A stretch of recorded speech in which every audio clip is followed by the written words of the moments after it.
All right, so ready to dive into a story that feels like it's straight out of a Sherlock Holmes novel. Always up for a good mystery. Picture this.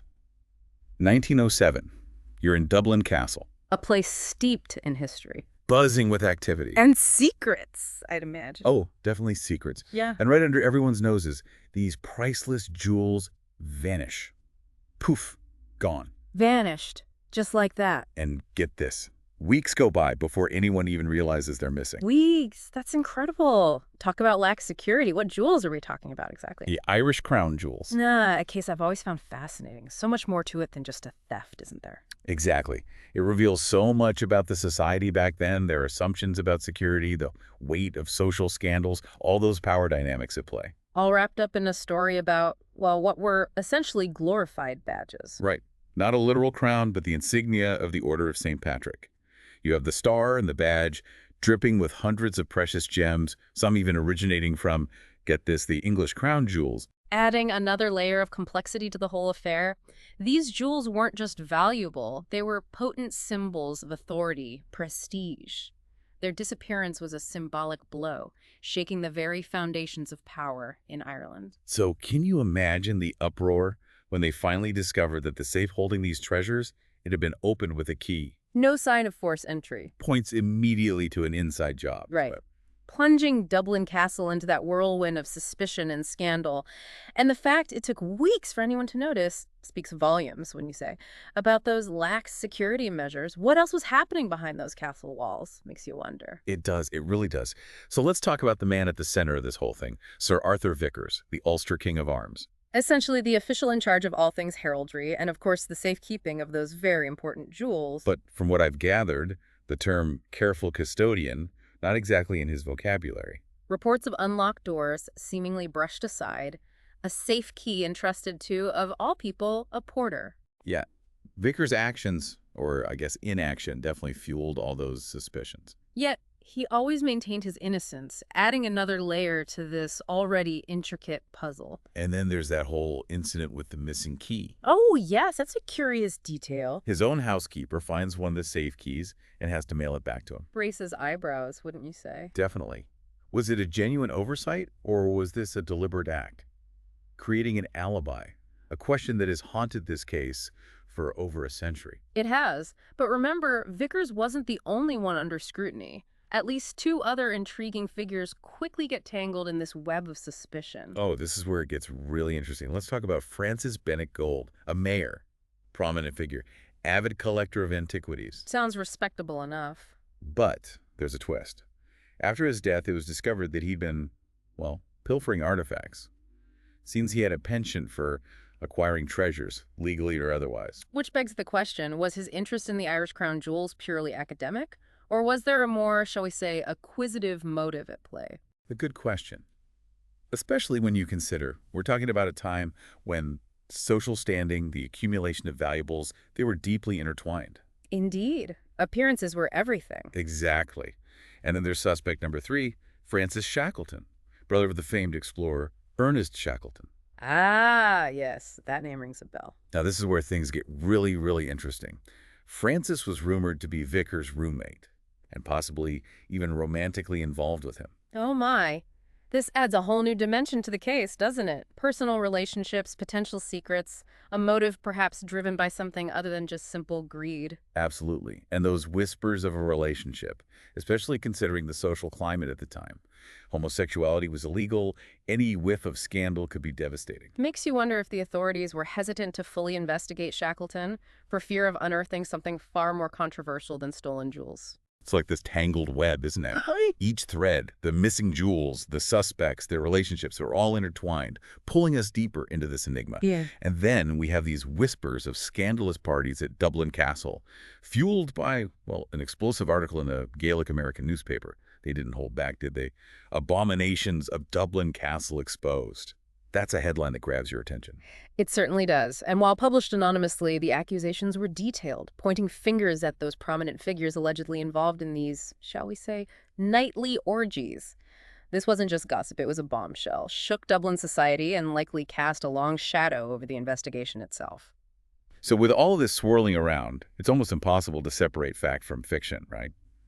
Was the theft a calculated heist, a crime of passion, or a desperate act fueled by personal circumstances. We have confessions, rumors, theories galore, all adding to the intrigue. And at the heart of it all lies the question, what truly motivated the disappearance of those Irish crown jewels?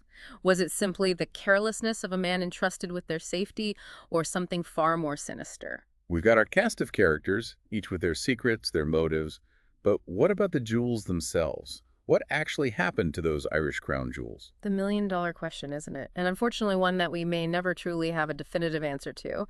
But years later, a fascinating twist emerges. Captain Richard Gorges, an associate of, remember, Francis Shackleton, confesses to the He heists, did fess this. while serving time, mind you, for a completely unrelated crime. Ah, classic jailhouse confession. So did he spill all the beans about the Irish crown jewels? According to Gorges Shackleton, he was the mastermind behind it all. He even claimed the idea was sparked, believe it or not, by a drunken prank pulled by Lord Hedo, Lord Hedo. another prominent figure known for his, shall we say, colorful personality. So imagine that, priceless jewels snatched as a drunken joke. It does sound a bit outlandish, doesn't it? But then again, we've already established that security wasn't exactly top-notch at Dublin Castle. But wait, didn't Vickers say something strange? Something about not being surprised if the jewels were returned by mail. You're absolutely right. He did say that. And that detail takes on a whole new meaning in light of this alleged prank by Lord Hedo.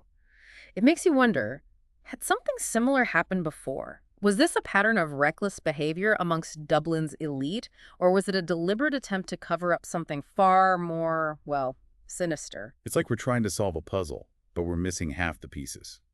But going back to Gorgias and his confession, did he say what happened to the jewels after they were stolen? His story, it gets even more intriguing. He claimed that Shackleton had him break up the jewels, sell them off piecemeal, scattered to the wind. Smart, if you're trying to avoid detection. It is, from a criminal standpoint, but a tragic end for such historically significant artifacts. So, chances of finding those Irish crown jewels intact are slim to none.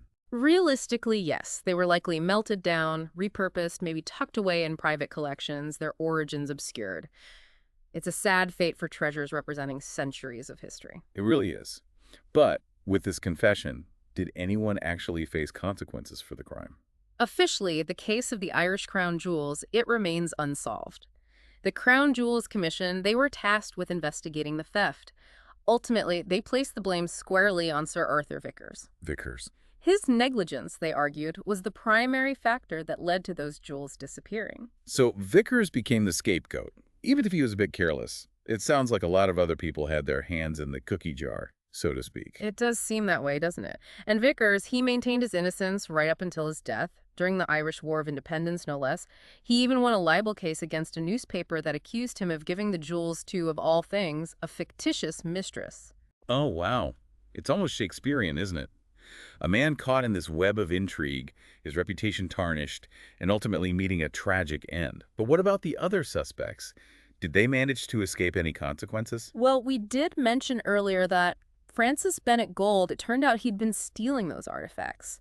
Now, while that doesn't directly link him to the Irish crown jewels, it does cast a shadow of suspicion over his involvement. Another loose end in this already tangled tale. And what about Francis Shackleton? Did he just vanish? Not entirely. He was eventually arrested. For fraud, though, not for the jewels. He served time, and after his release, he changed his name and essentially disappeared from public life. Whether that was out of guilt, fear, or maybe just a desire for a fresh start, who knows? We can only speculate. It's like every character in this story had their own secret agenda, their own demons to wrestle with. Those Irish crown jewels, they almost became this symbol, didn't they? Of ambition, desires, and ultimately their downfall. That's a powerful way to put it. The theft of these jewels, it wasn't just a crime, it was a catalyst, exposing those undercurrents of power, corruption, and that social upheaval brewing beneath the surface of Irish society. It really makes you think, was this just a case of bad luck? A series of unfortunate events that led to this national treasure being lost? Or was there something more, something calculated? A deliberate act, maybe of a rebellion, or even a cynical power play? And that ambiguity, that lack of a truly definitive answer, that's what keeps us coming back to these stories, isn't it? It forces us to confront the complexities of human nature, those blurred lines between carelessness and malice, the allure of power and the weight of secrets. So we're left with more questions than answers. But isn't that the mark of a truly compelling mystery? the kind that just stays with you long after the story's been told. Absolutely. The Irish Crown Jewels heist, it reminds us that history isn't just a collection of dates and facts. It's this tapestry woven with human stories, filled with intrigue, betrayal, and enduring mysteries that captivate us even centuries later. Speaking of mysteries, there's one more thread we need to untangle. Remember that controversial article in the Gaelic American, the one that exposed all the scandalous happenings at Dublin Castle? Abominations of Dublin Castle exposed. We need to dive a little deeper into that and see if it sheds any light on this intricate web of secrets. That article, the Gaelic American, Abominations of Dublin Castle Exposed, what a title. A real attention grabber. It really was. It painted a picture of Dublin Castle as this den of iniquity, accusing all these high-ranking officials of taking part in scandalous parties. Was there any truth to it, you think? Well, separating fact from sensationalism is always a challenge, especially when you're dealing with those anonymous sources, and a hefty dose of moral outrage.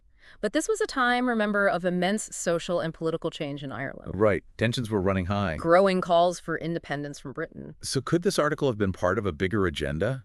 A way to, I don't know, discredit the British establishment there in Ireland? It's certainly possible. The timing is interesting, isn't it? So close to the discovery of those missing jewels. Makes you wonder if someone was trying to capitalize on the scandal, to fuel those anti-British sentiments. Like throwing fuel on an already raging fire, so to speak. Exactly. The missing jewels, the whispers of all that impropriety, the accusations of corruption, it created this perfect storm of public distrust and outrage. And it makes you think about the power of perception, doesn't it? Even if the accusations in the article were completely false, The damage was done, the seeds of doubt, they were sown. and likely influenced how that investigation unfolded, how the public viewed everyone involved. So this brings us back to the big question. Was the theft of the Irish crown jewels just negligence, a crime of passion? Was it orchestrated, a political act? Maybe all three. What's your take? You know, it's impossible to say with absolute certainty, even after all this time. The evidence we have is circumstantial, motives are complex, and that truth is likely buried under layers of, well, time and speculation. But that's the thing about history, isn't it? What's that? It challenges us to think critically, to really weigh the evidence and to draw our own conclusions. So we may never know for sure who took the Irish crown jewels or why, but we've uncovered so much more along the way. A glimpse into a society grappling with these huge changes. The fragility of trust, the enduring power of mystery. And that's perhaps the most valuable takeaway, isn't it? Sometimes the most compelling stories, they're not the ones with neat and tidy endings. They're the ones that make us think about the complexities of human nature and those enduring mysteries of the past. Very well said. And who knows, maybe someday those missing jewels will resurface, right? Add a final dramatic chapter to this saga. But until then, the Irish crown jewels heist.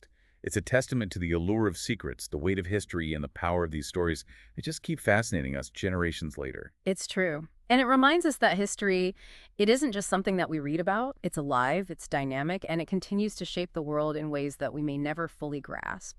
This has been an incredible deep dive. Thank you for joining us.